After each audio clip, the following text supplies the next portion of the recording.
2021년 1월 16일 갱신공동체 토요 새벽기도회를 시작하겠습니다. 사도신경으로 우리의 신앙을 고백하겠습니다. 전능하사 천지를 만드신 하나님 아버지를 내가 믿사오며 그 외아들 우리 주 예수 그리스도를 믿사오니 이는 성령으로 잉태하사 동정녀 마리아에게 나시고 본디오 빌라도에게 고난을 받으사 십자가에 못 박혀 죽으시고 장사한 지 사흘 만에 죽은 자 가운데서 다시 살아나시며 하늘에 오르사 전능하신 하나님 우편에 앉아 계시다가 저리로서 산자와 죽은 자를 심판하러 오시리라.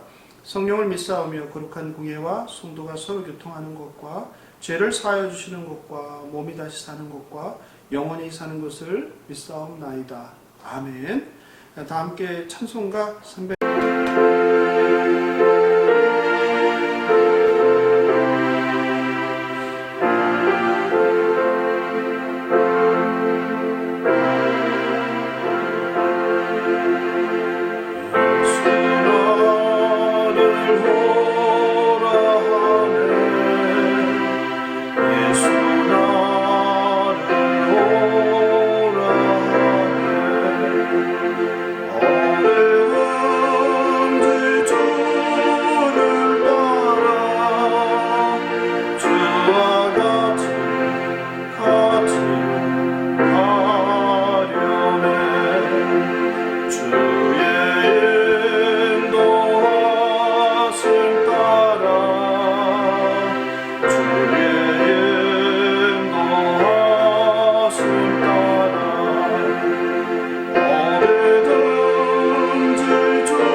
말씀은 누가복음 2장 15절 52절인데요. 길기 때문에 골라서 읽겠습니다. 15절 20절까지 그리고 28절 30절 48절 52절을 읽겠습니다. 한 절씩 교독하시고 마지막 절은 합독하겠습니다. 천사들이 떠나 하늘로 올라가니 목자가 서로 말하되 이제 베들레헴으로 가서 주께서 우리에게 알리신 바 이 이루어진 일을 보자 하고 16절 빨리 가서 마리아와 요셉과 구유에 누인 아기를 찾아서 보고 천사가 자기들에게 이 아기에 대하여 말한 것을 전하니 듣는 자가 다 목자들이 그들에게 말한 것들을 놀랍게 여기되 마리아는 이 모든 말을 마음에 새기어 생각하니라. 목자들은 자기들에게 이르던 바와 같이 듣고 본 그 모든 것으로 인하여 하나님께 영광을 돌리고 찬송하며 돌아가니라. 28절 보겠습니다. 시므온이 아기를 안고 하나님을 찬송하여 이르되 주제여 이제는 말씀하신 대로 종을 평안히 놓아주시는도다. 내 눈이 주의 구원을 보았사오니 이는 만민 앞에 예비하신 것이요 이방을 비추는 빛이요 주의 백성 이스라엘의 영광이니이다 하니 그의 부모가 그에 대한 말들을 놀랍게 여기다라. 시므온이 그들에게 축복하고 그의 어머니 마리아에게 말하여 이르되 보라 이는 이스라엘 중 많은 사람을 패하거나 흥하게 하며 비방을 받는 표적이 되기 위하여 세움을 받았고 또 칼이 내 마음을 찌르듯 하리니 이는 여러 사람의 마음의 생각을 드러내려 함이니라 하더라. 또 아셀 지파 바누엘의 딸 안나라 하는 선지자가 있어 나이가 매우 많았더라. 그가 결혼한 후 7해 동안 남편과 함께 살다가 과부가 되고 84세가 되었더라. 이 사람이 성전을 떠나지 아니하고 주야로 금식하며 기도함으로 섬기더니 48절부터 보겠습니다. 그의 부모가 보고 놀라며 그의 어머니는 이르되 아이야 어찌하여 우리에게 이렇게 하였느냐. 보라 내 아버지와 내가 근심하여 너를 찾았노라. 예수께서 이르시되 어찌하여 나를 찾으셨나이까. 내가 내 아버지 집에 있어야 될 줄을 알지 못하셨나이까 하시니 그 부모가 그가 하신 말씀을 깨닫지 못하더라. 예수께서 함께 내려가사 나사렛에 이르러 순종하여 받으시더라. 그 어머니는 이 모든 말을 마음에 두니라. 52절 함께 읽겠습니다. 예수는 지혜와 키가 자라가며 하나님과 사람에게 더욱 사랑스러워 가시더라. 아멘. 갱신 공동체 성도 여러분 반갑습니다. 한 주간 평안하셨는지요? 누가복음 두 번째 시간입니다. 지난 시간에는 누가복음 1장으로 두 사람의 나이가 많더라 라는 제목으로 세례 요한의 아버지인 제사장 사가랴와 어머니 엘리사벳이 생물학적 잉태가 불가능한 나이임에도 불구하고 하나님의 그 전능하심으로 세례 요한이 잉태된 신비를 나누었습니다. 그것을 통해서 하나님은 능치 못함이 없으신 분이시고 또한 긍휼하신 분이시고 자기 백성과 약속한 것을 반드시 지키시는 신실한 하나님이라는 것을 말씀드렸습니다. 오늘 함께 나눌 본문은 누가복음 2장으로 이 모든 일을 마음에 새기더라 라는 제목으로 말씀을 나누고자 합니다. 누가복음 2장은 예수 그리스도의 탄생과 예수님의 유년 시절을 다루고 있습니다. 예수 그리스도의 탄생은 복음서 중에 마태복음 1, 2장과 그리고 누가복음 2장에 나오는데요. 오늘 우리가 읽은 누가복음에 나오는 내용이 훨씬 자세하고 그리고 마태복음에는 나와 있지 않은 신기한 내용들이 참 많습니다. 오늘 누가복음 2장에는 세 가지 이야기가 등장합니다. 하나님께서 이 세 가지 이야기를 통해서 우리에게 오늘 이 새벽에 주시는 말씀의 은혜를 나누고자 합니다. 첫 번째 이야기는 들판에서 양을 치는 목동의 이야기입니다. 예수님의 탄생을 생각하면 떠오르는 장면들이 있죠. 마구간에서 태어나는 아기 예수와 그리고 우리가 크리스마스 때마다 연극이나 드라마로 이제 하는 것들이잖아요. 황금과 유향과 그리고 몰약을 예물로 드리는 동방 박사 세 사람의 이야기입니다. 마태복음 2장은 헤롯 왕 때 동방으로부터 박사들이 예루살렘에 왔는데 그들은 동방에서 그의 별을 보고 그에게 경배하러 왔다고 합니다. 그래서 많은 분들이 의외로 아기 예수 탄생을 처음 목격한 사람들을 동방 박사들로 생각을 합니다. 하지만 오늘 우리가 읽은 누가복음 2장 10절은 아기 예수 탄생의 처음 목격자가 동방 박사가 아니라 바로 목동이라고 증거하고 있습니다. 10절입니다. 천사가 이르되 무서워하지 말라. 보라 내가 온 백성에게 미칠 큰 기쁨의 좋은 소식을 너희에게 전하노라. 실제로 동방 박사들이 별을 보고 준비하면서 또 그 먼 길을 여행해야 하잖아요. 예루살렘까지. 그래서 예루살렘까지 오기에는 상당한 시간이 걸렸을 것으로 추정할 수 있습니다. 마태복음 2장 16절에 이에 헤롯이 박사들에게 속은 줄 알고 심히 노하여 사람을 보내어 베들레헴과 그 모든 지경 안에 있는 산의 아이를 박사들에게 자세히 알아본 그때를 기준하여 2살부터 그 아래로 다 죽이니 라는 표현이 나오지 않습니까? 그래서 이 표현을 보면 동방 박사들은 예수님께서 태어나시고 적어도 2년 후에 왔을 것으로 추정하는 것이 바른 해석입니다. 어쨌든 야외에서 양을 치던 목자들에게 갑자기 천사가 나타나서 예수님께서 태어나셨다고 알려주십니다. 유대의 유명한 학자인 예레미야스에 따르면 유대 사회에서 목동들은 천한 직업에 종사하는 자로 분류되었습니다. 그렇다면 왜 천사들은 메시아 하나님의 아들 예수 그리스도가 세상에 오시는 이 소식을 다른 유력자가 아닌 양을 치는 목자들에게 처음 알렸을까요? 게다가 예수님은 예루살렘의 종교 지도자나 유력자의 안락하고 그리고 멋진 편안한 집이 아니라 베들레헴 여관에서 방도 부족하여 마국간 혹은 일부 학자들이 주장하는 것처럼 마국간과 연결된 사랑방 비슷한 곳에서 태어났고 그리고 구유에 뉘어야 했을까요? 마국간이든 마국간과 연결된 허름한 사랑방이든 예수님의 부모가 아이를 출생하는데 여간방 하나 구하지 못할 정도의 가난하고 힘없는 사람들이라는 것을 암시합니다. 또한 당시 사회가 출산을 앞둔 젊은 부부에게 방 하나도 양보하지 않을 정도로 삭막하고 메마른 그리고 비정한 사회였다는 것을 암시하고 있습니다. 이렇게 하나님께서 가난한 요셉과 처녀 마리아를 예수님의 부모로 선택하신 것은 또 왜 그럴까요? 이런 일련의 예수님의 탄생의 이야기들은 바로 우리 인간의 생각과 방식과 완전히 다른 하나님의 생각과 방식이고 이것이 바로 하나님 나라의 원리가 아닐까 생각을 하게 됩니다. 당시 이스라엘 사람들이 당연히 기대하고 생각하는 왕으로서 오심에 대한 특별한 예상과 기대도 아주 조금도 안 남기고 산산이 조각내어 버리는 하나님의 방식 말입니다.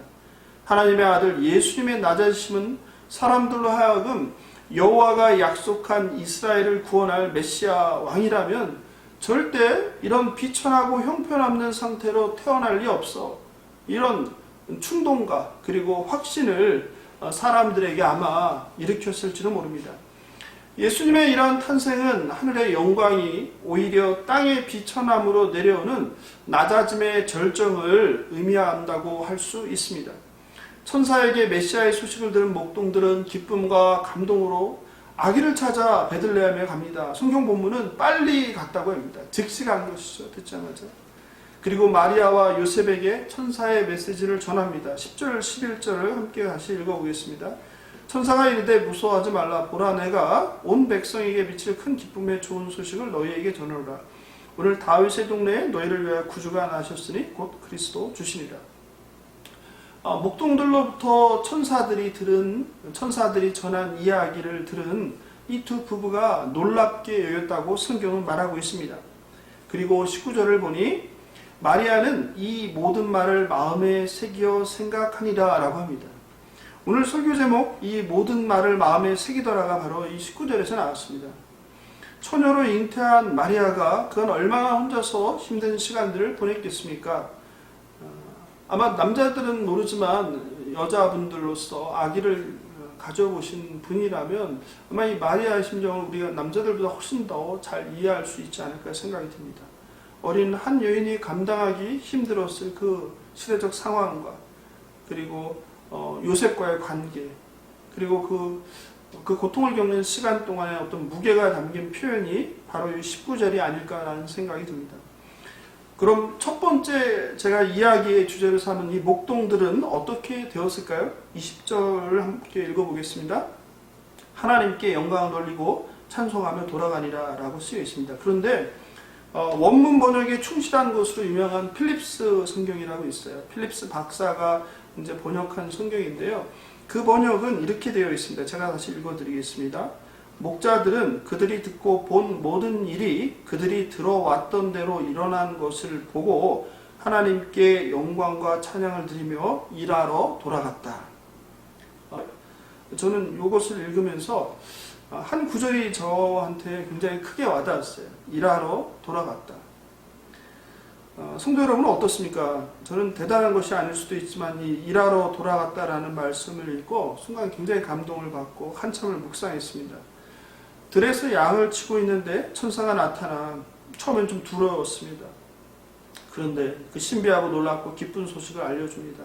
반신반의하는 말이 있지만 그래도 이 놀라운 사건의 경험자로서 목격자로서 즉시 달려가 천사가 말한 일이 정말 사실인지를 확인했습니다. 그런데 사실이었습니다. 영광스러운 장면의 목격자가 되었습니다. 얼마나 감격스럽고 또 영적으로 황홀한 기쁨이 넘쳤겠습니까? 아마 그 자리에 구원자이신 아기 예수와 그 부부, 그들과 함께 영원히 머물고 싶었을지도 모릅니다. 마치 변화산에서 예수님의 변한 모습을 본 베드로가 그랬습니다. 마태복음 17장 4절입니다. 베드로가 예수께 여쭈어 이르되 주여 우리가 여기 있는 것이 좋사오니 만일 주께서 원하시면 내가 여기서 초막셋을 짓되 하나는 주님을 위하여 하나는 모세를 위하여 하나는 엘리야를 위하여 하리이다. 베드로는 영적으로 그 행복한 황홀한 순간에 영원히 머물고 싶었습니다. 그런데 오늘 우리가 본문에서 만난 목동들은 어떻습니까? 그들은 달랐습니다. 목동들은 예수님과 부부와 함께 계속 머물려고 하지 않았습니다. 그들이 일하러 돌아갔다고 성경은 말합니다. 존경하는 성도 여러분 중에서도 지금까지 신앙생활을 해오시면서 각자 다양한 신비한 영적 체험을 경험하신 분들도 아마 있으실 것입니다. 그런 경험이 있었다면 참으로 감사하고 영광스러운 사건입니다. 그런데 성경은 우리가 감격과 황홀한 상태로 변화산에 계속 머물러야 한다고 말하지 않습니다. 예수님의 탄생의 신비, 구원자, 그토록 오랫동안 모든 사람들이 기다려온 메시아, 그 신비를 목격한 상태로 현장에 계속 머물러 있을 수만은 없는 것입니다. 우리는 다시 목자들처럼 일상, 삶의 현장으로 돌아가야 합니다. 산 위가 아니라 산 밑으로, 교회 안이 아니라 교회 밖 세상 속으로, 삶의 현장으로 돌아가야 합니다. 우리는 일상에 주어진 자리에서 맡은 책임을 성실하게 다하며 살아야 하는 것입니다. 그리고 하나님의 거룩한 임재의 그 경험은 아마도 그 이전과 이제부터는 그 경험 후 다른 마음가짐과 다른 태도로 살아가게 만들 수 있을 것입니다. 아마 목동들의 삶도 이전과 많이 다르게 변했을 것입니다. 하나님을 만난 황홀경에 머물며 구름 위를 떠다니듯 살지 마시고 거룩한 임재의 그 감격의 자리를 일어나 삶의 자리, 그 은혜를 안고 일상으로 다시 돌아가시기 바랍니다. 그리고 그곳에서 하나님을 만난 그 경험을 마음에 새기고 하나님께서 주신 사명을 기쁘게 그리고 성실하게 감당해내는 삶을 살아내는 갱신 공동체의 성도님들 되시길 소망합니다. 두 번째는 성전에 사는 시므온에 대한 이야기입니다. 예수님의 부모는 얼마 후 모세의 법에 따라 아기 예수를 데리고 예루살렘에 올라갑니다. 레위기 12장은 모세 율법에 의하면 남자아이는 난지 40일이 지나면 예루살렘 성전에 데리고 와서 제사를 드려야 했습니다. 어린 양이 아닌 산비둘기 한 쌍이나 혹은 어린 비둘기 둘로 번제와 속죄제를 예수님의 부모님이 드리는 모습을 통해서 예수님의 부모가 가난한 사람들이라는 것을 우리는 다시 한번 확인할 수 있습니다.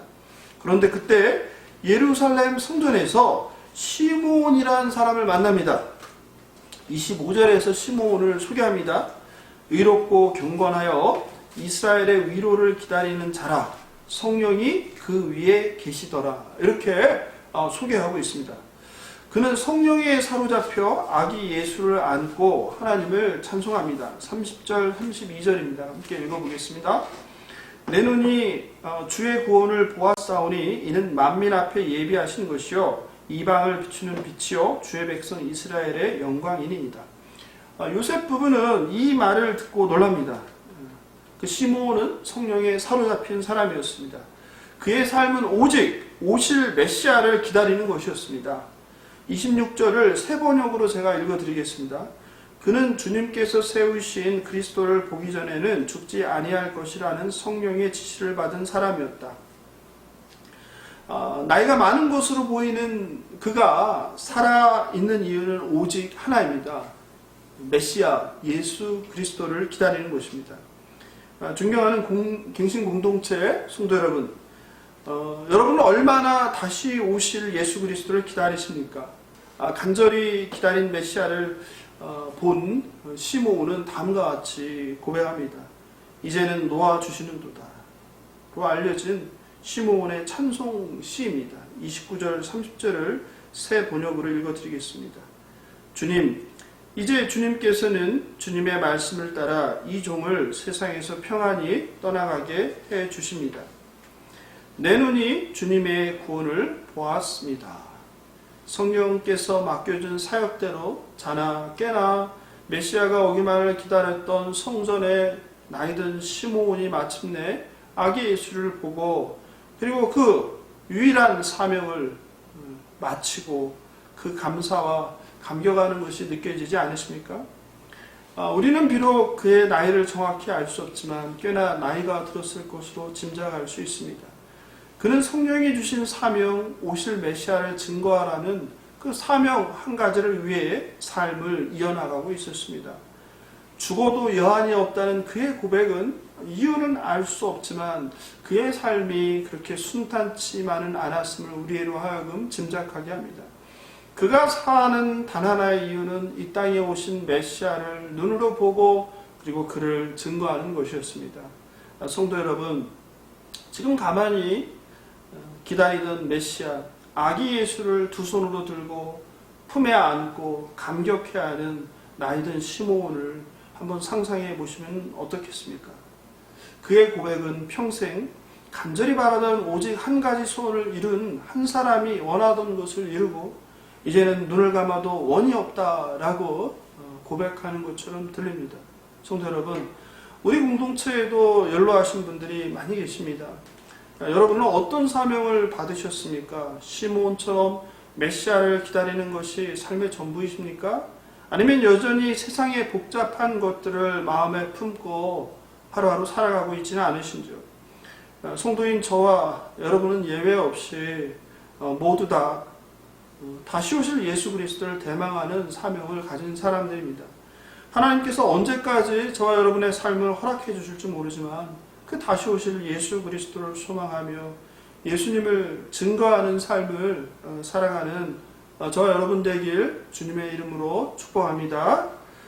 이제 마지막 세 번째 이야기는 여선지자 안나에 대한 이야기입니다. 성경은 여선지자 안나를 다음과 같이 소개합니다. 36절, 37절입니다. 또 아셀 지파 바누엘의 딸 안나라 하는 선지자가 있어 나이가 매우 많았더라.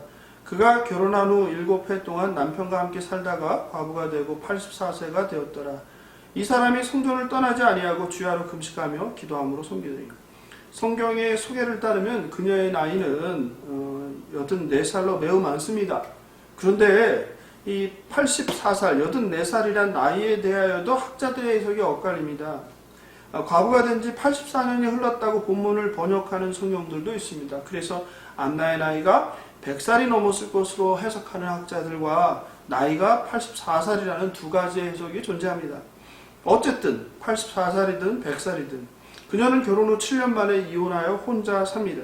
나이가 많고 혼자 산다는 것을 통해서 왠지 그녀의 삶도 역시 쉽지 않았던, 힘겨웠던 삶, 또 불행했던 삶, 하나님이 없으면 안 되는 삶, 외로웠던 삶을 우리에게 떠오르게 합니다.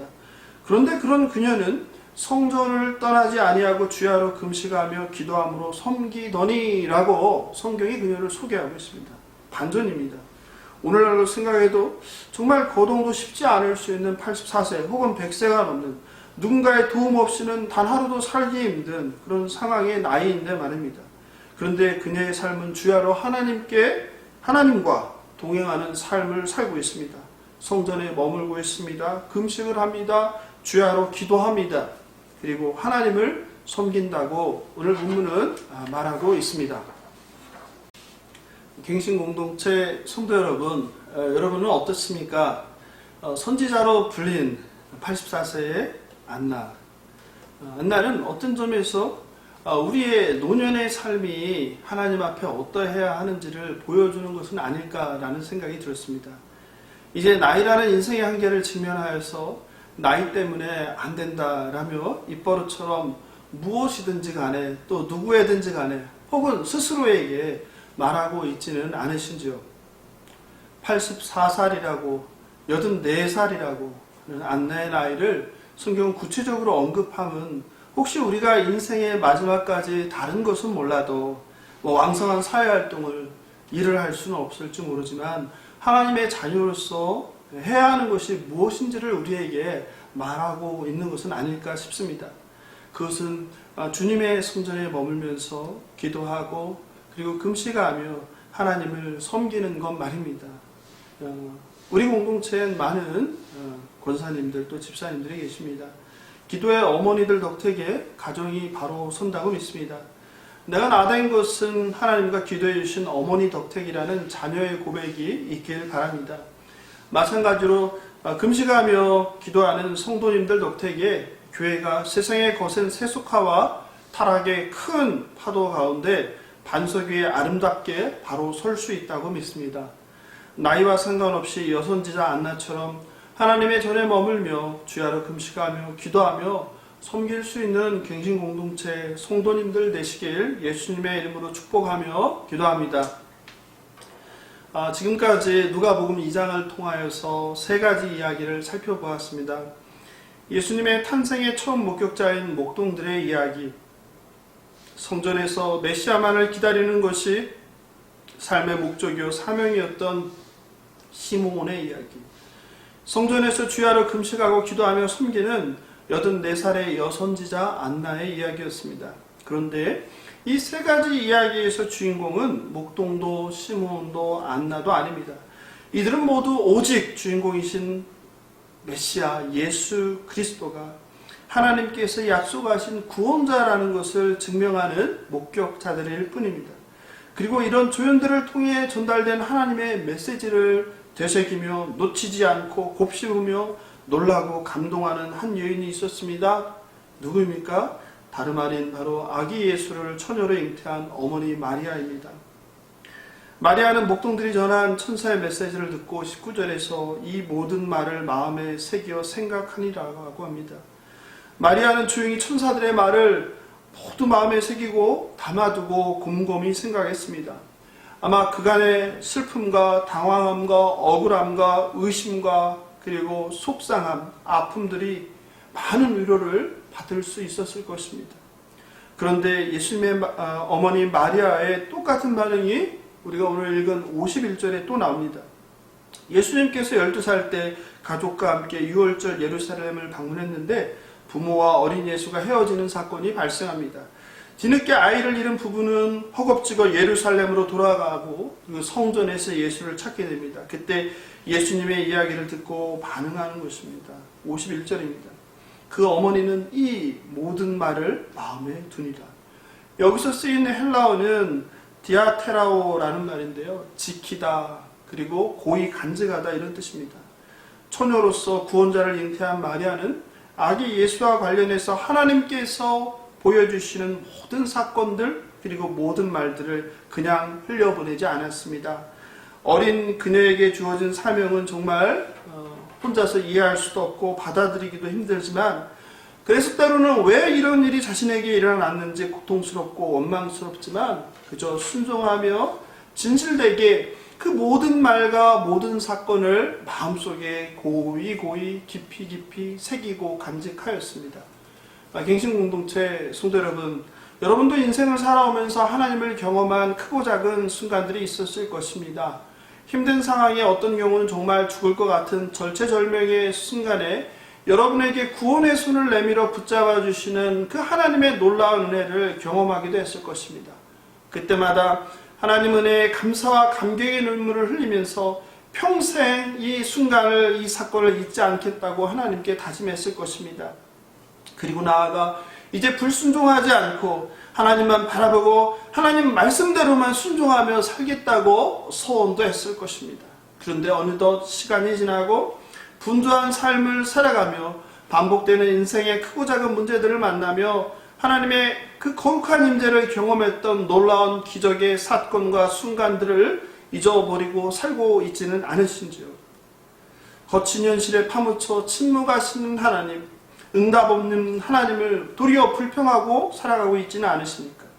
그런 우리들에게 예수님의 엄마 마리아의 이 모든 말을 마음에 두니라 라는 이 메시지는 큰 깨달음을 줍니다. 누가는 의도적으로 어머니 마리아의 이 모든 말을 마음에 새기니라 라는 표현은 바로 우리 또한 하나님의 긍휼과 은혜를 마음에 새기고 살아야 하는 존재라는 것을 교훈하고, 존경하는 갱신공동체 성도 여러분, 혹시 잊고 살았던 하나님의 은혜는 없으신지요? 삶의 무게에 지쳐 하나님의 임재를 경험하지 못하고 하나님께 지금 불평하며 살고 있지는 않으십니까? 여러분의 신앙의 여정 가운데 하나님께서 베풀어 주신 그 순간과 사랑을 다시 기억하고 그때 하나님께 다짐했던 것들을 떠올리면 좋겠습니다. 또 우리 공동체적으로도 하나님께서 지난 8년의 교회갱신 과정에 주신 은혜들을 되새겨보면 좋겠습니다. 8년을 사랑의 교회 본질 회복을 위해 싸우면서 여기까지 올 때 공동체적으로 하나님께서 그 길에 수많은 크고 작은 역사를 행하셨고 우리는 그것을 눈으로 보고 귀로 듣고 그리고 직접 경험했습니다. 세상 사람들 모두가 한국교회 목사, 장로, 성도 대부분이 불가능하다고 한 일을 사실 우리는 이뤄냈습니다. 특별히 대표적인 두 사건의 대법원 승소는 하나님의 역사하심과 도우심이 아니면 불가능한 것들이었습니다. 바라옵기는 예수님의 어머니 마리아처럼 그 모든 일을 마음에 새기고 담고 기억하시는 저와 여러분 되면 좋겠습니다. 교회의 본질을 회복하겠다고 이 비바람 부는 차가운 마당에 섰을 때 그 감격과 다짐을 다시 기억하시면 좋겠습니다. 그리고 하나님의 놀라운 임재를 경험한 목동들이 다시 일상의 삶의 자리로 돌아간 것처럼 우리들 각자에게 주어진 삶의 자리에서 은혜 받은 자의 삶을 살아내길 바랍니다. 얼마 남지 않은 삶의 목적이 구원자를 기다리는 것인 성전의 시므온처럼 내 자아 실현이나 행복, 성취가 아니라 오실 예수 그리스도를 대망하며 사명자로 살아가는 저와 여러분 되면 좋겠습니다. 그리고 나이를 핑계 삼아 이젠 안 된다, 할 수 없다고 맘먹고 말하지 말고 84살의 여손지자 안나처럼 여전히 주님의 집에서 기도하고 금식하며 그리고 하나님을 섬기는 삶을 사는 성도님들 되면 좋겠습니다. 오늘 설교 제목은 이 모든 말을 마음에 새기니라 입니다. 마지막으로 19절과 52절을 함께 읽겠습니다. 먼저 19절입니다. 마리아는 이 모든 말을 마음에 새기어 생각하니라. 51절입니다. 예수께서 함께 내려가서 나사렛에 이르러 순종하여 받으시더라. 그 어머니는 이 모든 말을 마음에 두니라. 아멘. 하나님께서 여러분 각자에게 그리고 우리 마당기도의 갱신 공동체에 지금까지 행하신 놀라운 일들을 마음에 담고 새기며 기억하고 주어진 사명을 세상에서 그리고 공동체에서 성실하게 기쁘게 감당해내는 갱신 공동체 성도님들 한 분 한 분 되시길 예수님의 이름으로 축복하며 기도합니다. 아멘. 오늘 말씀 생각하면서 또 우리가 하나님께서 여러분 각자에게 또 우리 공동체에게 주신 그 은혜를 기억하면서 찬송가 386장 내 영혼이 은총입어 함께 부르겠습니다. 495장인가요? 함께 부르겠습니다. 1절 3절입니다.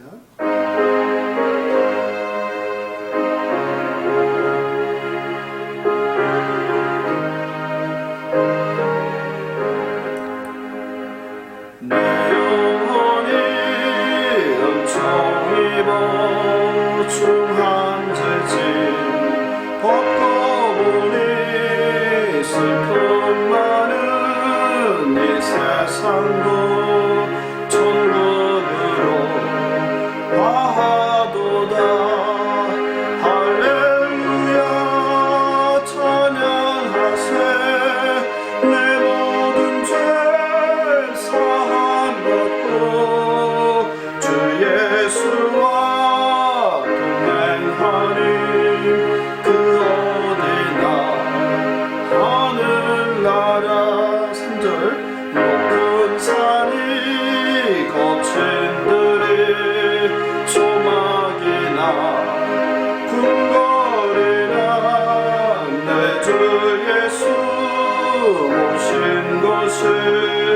그 어디나 하늘나라 할렐루야 찬양하세. 내 모든 죄 사함 받고 주 예수와 동행하니 그 어디나 하늘나라. 이 시간 함께 새벽 기도 제목을 가지고 읽고 함께 기도하는 시간 가지면 좋겠습니다. 먼저 기도 제목 5가지 먼저 읽고 함께 기도하도록 하겠습니다. 함께 자막을 보시고 읽어보겠습니다. 1.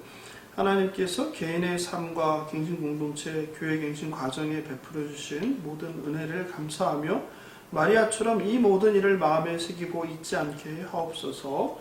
2. 죄인된 저희들을 구원하기 위해서 독생자 예수 그리스도를 이 땅에 성육신하게 하신 하나님께 감사와 영광을 드립니다. 3. 시므온처럼 메시아 예수를 대명하며 사명을 완성하게 하시고 여선지자 안나처럼 늘 하나님께 기도하며 하나님을 섬기는 삶을 살게 하옵소서. 4. 교회가 솔선수범하며 방역수칙을 준수하고 코로나 팬데믹에 지속으로 고통받는 이웃들을 품고 사랑을 나누고 실천하게 하옵소서. 5. 정부와 국민 모두 한마음으로 전염병 팬데믹의 위기를 극복하게 하옵소서. 이상과 같은 5가지 기도 제목 가지고 함께 기도하겠습니다.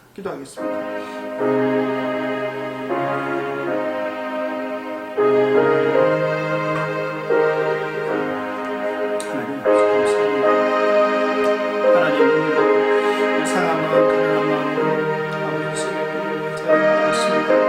하나님 오늘도 이장 말씀을 지키겠습니다. 하나님 예수 그리스도께서 주님 높고 높은 하늘 영광을 보시고 아버지 이 땅에 낮고 천한 가난한 요셉과 마리아의 가정을 태어났습니다. 아버지 그가 태어난 곳은 멋진 집도 아니고 흔한 집도 아니고 그냥 보통의 집도 아니고 아버지 마음과 같은 가난한 모습을 태어났습니다. 아버지 그리고 태어나자마자 가문에서 하나님을 믿었습니다. 하나님 먹고 금토하여서 예수님의 탄생을 증거하셨습니다. 또 아버지 성전의 신문을 통해서 예수님의 탄생을 증거하였습니다. 아버지 또 선지자 안나를 통하여서 예수님의 탄생을 증거하셨습니다. 아버지 많은 사건들을 우리가 믿게 하여 주시옵소서. 그가 오시는 걸 진리를 우리가 다시 한번 깨닫게 하여 주시옵소서. 아버지 이 세상의 진리를 있습니다. 아버지 이것을 고쳐주시옵소서. 아버지 이 땅을 치유하여 주시옵소서. 아버지 저희들 상황 가운데서 소원하면서 다투고 갈등하고 있는 이 세상을 고쳐주시옵소서. 아버지 인간의 탐욕을 위해서 기도생을 심어하고 있습니다. 아버지 기도생을 고쳐주시옵소서. 회복시켜주시옵소서. 아버지 우리가 주님만 바라보게 살게 주시옵소서. 시므온처럼 아버지 예수 그리스도를 닮아가는 저희들을 살게 하여 주시옵소서. 아버지 안나처럼 아버지 성전에서 주님과 교제하면서 주님을 기도하고 하나님을 섬기는 삶을 살게 하여 주시옵소서.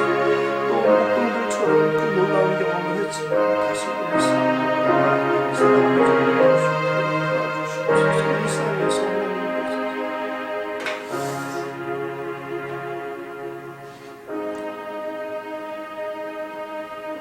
이제 6번, 7번 기도 제목 함께 보도록 하겠습니다. 6번입니다.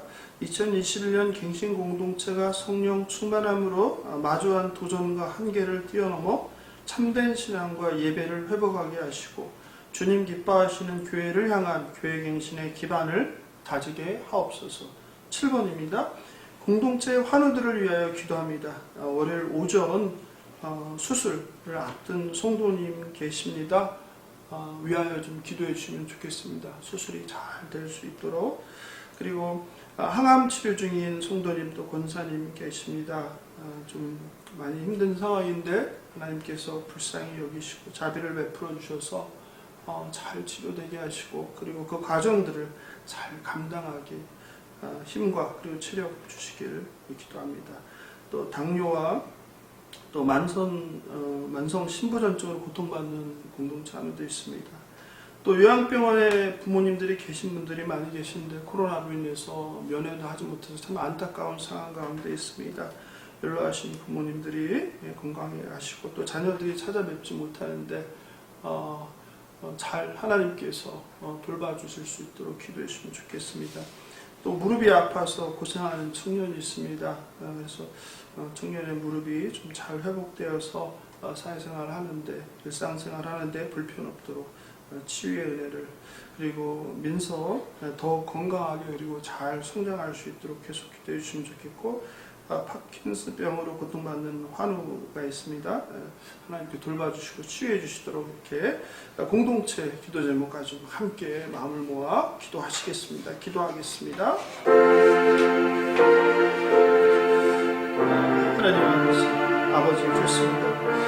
아버지 공동체를 불쌍히 여겨주시옵소서. 지금까지 가면 하나님의 도움 없이 올 수 있는 길이었습니다. 참 눈물 많은 길이었습니다. 아버지 마음이 상하는 길이었습니다. 오직 주님의 몸된 교회를 바로 쓰기 위해서 교회가 안 된다고, 교회가 교회되게, 예배가 예배되게, 아버지 교회의 공동을 회복하기 위해서 지금까지 일어났습니다. 하나님 쉽지 않은 길이었습니다. 참 갈등이 많았던 순간들이었습니다. 하나님의 도움 없이는 여기까지 올 수 없었던 길입니다. 하나님 참 그 길 가운데 놀라운 일들을 행하셨습니다. 아버지 도움 없이는 할 수 없던 일이었습니다. 이제 2021년 새해가 시작되었습니다. 새로운 리더십들이 세워지고 있습니다. 세워졌습니다. 아버지 새롭게 세워진 김문수 회장님과 리더십들을 통하여서 아버지 이 마당 계신 공동체가 사라져가는 공동체가 아니라 다시 시작되는 공동체가 되게 하시고 아버지 모든 것이 무너지고 없어지는 그 자리에서 생명의 씨앗을 심고 자라게 하는 그런 공동체가 되게 하여 주시옵소서. 주님이 기뻐하는 공동체가 되게 하여 주시옵소서. 주님의 마음을 시원하게 하는 공동체가 되게 하여 주시옵소서. 교회의 본질은 말씀과 기도에 반듯하게 세워져서 복음을 증거하는 공동체가 되게 하여 주시옵소서. 순교하는 공동체가 되게 하시고 이웃사랑을 실천하는 공동체가 되게 하여 주시옵소서. 그 일에 공동체 각 사람들을 세워주시옵소서. 놀라우신 분들이 많은데 포기하지 않게 하여 주시고 오늘 안나처럼 기도의 무릎을 꿇게 하여 주시옵소서. 아버지 주야를 금식하면서 아버지 하나님을 섬기는 자를 위해서 축복하여 주시옵소서. 특별히 환우들을 위해서 기도합니다. 아버지 환우들을 불쌍히 여겨주시옵소서. 아버지 우리 한순님께서 올해는 수술을 앞두고 있습니다. 큰 문제가 있습니다. 하나님 아버지 고쳐주시옵소서. 치유하여 주시옵소서. 아버지 예수 그리스도의 벌로 덮어주셔서 깨끗함을 받게 하여 주시옵소서. 마음을 있게 하여 주시옵소서. 아버지 나사렛 예수 그리스도의 이름으로 명하니 모든 몸속에 있는 모든 더러운 것들을 녹아내리게 하여 주시옵소서. 몸속에 있는 암세포가 녹아내리게 하여 주시옵소서. 머리를 깨끗하게 하여 주시옵소서. 아버지 심장과 폐를 맑게 하여 주시옵소서. 우리 오장을 깨끗하게 하여 주시옵소서. 아버지 놀라운 치유 역사가 이 시간을 통하여서 일어나게 하여 주시옵소서. 예수 그리스도의 나와 무릎 꿇고 기도할 때 하나님의 치유를 간구할 때 놀라운 역사가 지금 이 시간 우리 공동체 하루들에게 일어나게 하여 주시옵소서. 좋은 주권을 나오고 있습니다. 놀라운 역사를 주시옵소서. 아버지 앞에서 치유하게 하여 주시옵소서. 아버지 고쳐주시옵소서. 눈물을 닦아주시옵소서. 너무나 오랫동안 힘들어하고 있습니다. 아버지 주시옵소서. 아버지 자녀를 살게 해주시옵소서. 아버지 있습니다.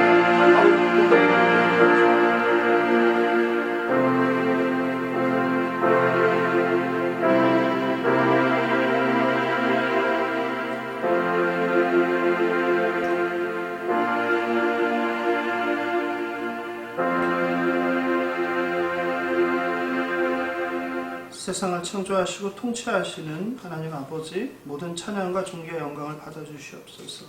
2021년 토요일 새벽에 공동체 성도들이 함께 모여 하나님 말씀을 듣고 기도와 찬양을 드리게 하시니 감사합니다. 신실하신 하나님, 우리들 각자 삶의 문제와 공동체의 기도 제목을 가지고 아버지 앞에 무릎을 꿇습니다. 저희들의 기도를 들어주시고 하나님의 때에 하나님의 방법으로 응답하여 주옵소서. 목동, 시므온, 그리고 여선지자 안나의 이야기를 통해서 이 땅에 오신 하나님의 아들 예수가 우리의 구원자임을 확신케 하시니 감사합니다. 목동처럼 천사의 이야기를 완전히 믿고 행하게 하여 주시옵소서. 시므온처럼 사명자로서 예수님을 기다리는 삶을 살게 하옵소서. 여선지자 안나처럼 노년에도 주님께 늘 기도하고 하나님을 섬기는 삶을 살게 하옵소서. 그리고 무엇보다도 예수님의 어머니 마리아처럼 하나님께서 삶 가운데 행하신 모든 일과 모든 말씀을 마음에 새기고 기억하며 살아가는 저희들 되게 하여 주시옵소서. 특별히 환우들을 위해서 기도합니다. 올해 오전 폐 수술을 앞둔 성도님께 두려움 사라지게 하시고 굳은 믿음 주셔서 평강 가운데 집도 위에 손을 예수 그리스도에 꼭 붙들어 주셔서 수술이 잘 될 수 있도록 인도하여 주시옵소서. 항암 치료 중인 권사님, 성도님 불쌍히 여겨주시고 감당할 체력과 영적인 강건함과 치유의 은총을 베풀어 주시옵소서. 당뇨와 만성 신부전증으로 고통받는 한우, 무릎이 아파 고생하는 청년, 그리고 우리 주일학교 민서가 더욱 건강하게 잘 성장할 수 있도록, 또 우리 공동체 한우들의 가족 가운데 파킨슨병으로 고통받는 한우를 치유하여 주시고 구원의 은총도 허락하여 주시옵소서. 2021년 새해 공동체를 이끌어갈 새로운 리더십을 축복하여 주시고, 공동체가 한마음 한뜻으로 사람의 생각이 아니라 세상의 방법이 아니라 성령 하나님의 인도하심 따라 말씀과 기도로 건강하게 세워져서 사막의 강을 광야의 길을 내게 하여 주시옵소서. 감사하며 생명 되신 예수님의 이름으로 기도합니다. 아멘. 또 새벽 기도회를 함께 해주신 모든 성도님들께 진심으로 감사드립니다. 새벽 기도 후에도 시간이 허락되신 분들은 각자의 처소에서 계속 마음을 모아 기도 제목 가지고, 또 여러분 각자의 기도 제목 가지고 기도하시면 좋겠습니다. 주님께서 가르쳐 주신 기도로 새벽 기도를 마치겠습니다. 하늘에 계신 우리 아버지여, 이름이 거룩히 여김을 받으시오며 나라가 임하옵시며 뜻이 하늘에서 이룬 것 같이 땅에서도 이루어지이다. 오늘날 우리에게 일용할 양식을 주옵시고, 우리가 우리에게 죄 지은 자를 사하여 준 것 같이 우리 죄를 사하여 주옵시고, 우리를 시험에 들게 하지 마옵시고 다만 악에서 구하옵소서. 대개 나라와 권세와 영광이 아버지께 영원히 있사옵나이다. 아멘.